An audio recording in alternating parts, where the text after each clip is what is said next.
láti ilé ẹjọ́ ní court to 1 Ọ̀ṣun State High Court gẹ́gẹ́ bí ẹjọ́ tó ń lọ lọ́wọ́ nípa Rahman Adedoyin àti àwọn akẹgbẹ́ rẹ̀. Lónìí ilé ẹjọ́ tó ti gba ọ̀nà míì yọ látàrí pé àwọn aṣojú bàbá Fẹ́mi Fálànà wọ́n gbé amendment charge wá. Àríyànjiyàn wáyé lórí ẹ̀ láti lè ka address, ṣùgbọ́n ẹ jẹ́ ká kọ́kọ́ gbọ́ láti ẹni tó jẹ́ aṣojú bàbá Fẹ́mi Fálànà.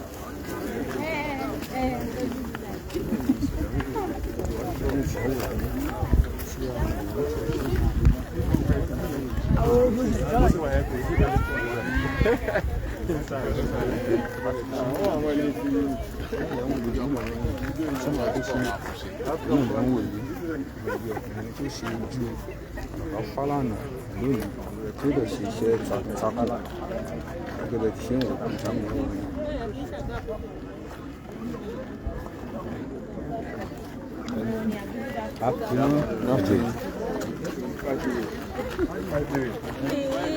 I want to assume that everyone is yes, just want you to give us the summary of what happened in the court today.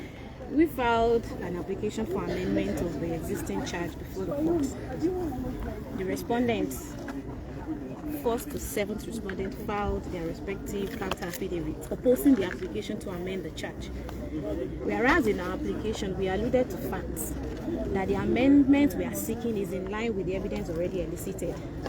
But their contention is that the defendants will be prejudiced by the application for amendment. That if at this stage the charge before the court is amended, the defendant will be prejudiced. And our contention is that no, that cannot be possible. By the rules of court, the prosecution is allowed to amend the existing charge before the court, subject to the permission of the court, which we have done. We filed the amended charge on the 10th of June 2022.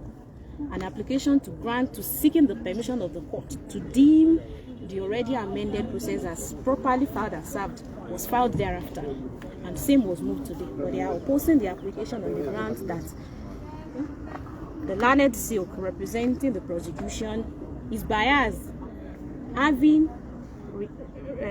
represented the deceased family in writing a letter to the police.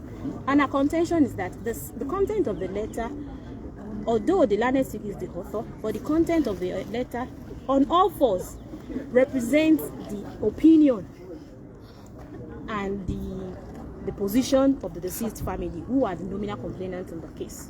We cited relevant authority, and most relevant of the authorities we cited was the case of Martins versus FRA. In that authority, the Supreme Court said a party, the mere fact that a prosecution is listed as a witness, or the mere fact that a prosecution has made an opinion with regards a charge before the court, does not mean that prosecution will be alleged of bias.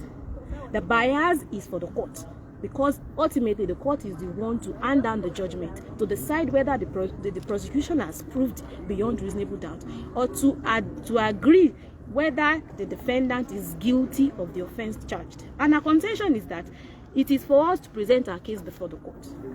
We are saying evidence had already been elicited. We are amending portion to that evidence.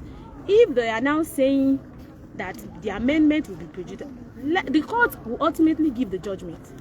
And if the court found that the amendment is not necessary, then all the counts or the new counts will be struck out, and the defendant will not be convicted based on those counts. So that's our contention before the court, and the court had adjourned for ruling till 14th of July 2022.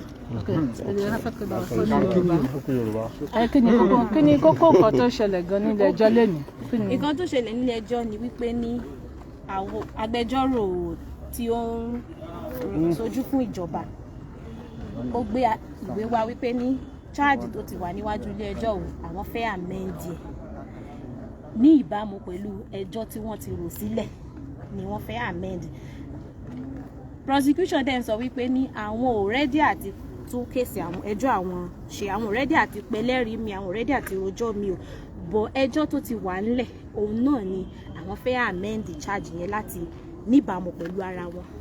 Àwọn lawyer defendant wá file pípé ní rárá àwọn ò lè gbà pé ó máa affect àwọn. So lẹ́yìn atótónu adájọ́ adjourn fún ruling lórí bóyá a lè amend àbí bóyá a lè amend. So that ìyẹn ni nǹkan tó ṣẹlẹ̀ nílé ẹjọ́ lẹ́ni, wọ́n dẹ̀ ti adjourn ẹ̀ sí 14th of July 2022. Thank you.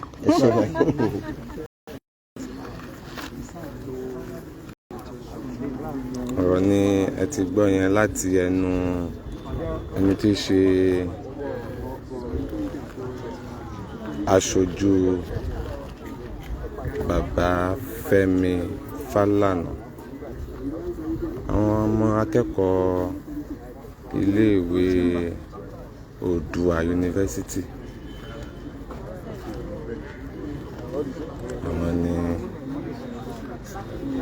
àwọn ni wọ́n kọjá tí wọ́n dé fìlà. Yes, ẹ ti gbọ́ lọ́kọ̀ọ̀kan ìjèjì, gbogbo ẹ̀ ó tún di July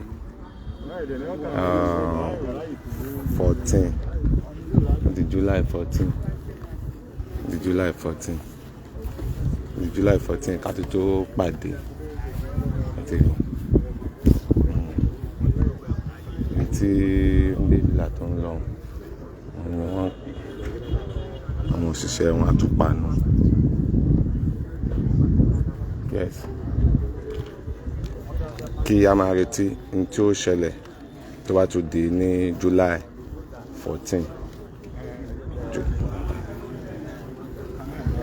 tó di July 14 kí a tó mọ ní tí ó tún ṣẹlẹ̀. Ẹ ti gbọ́ gbogbo ohun tí agbẹjọ́rò olùjẹ́jọ́ ìyẹn tó jẹ́ aṣojú bàbá Fẹ́mi Fálànà tó sọ. Ẹ ti gbọ́ gbogbo àwọn èèyàn Adédoyin náà ni wọ́n dúró gogogo lọ́ọ̀kan. Ẹ ti rí wọn, ẹ dẹ̀ ti rí èyí tó ń pè rẹ̀ látùpà náà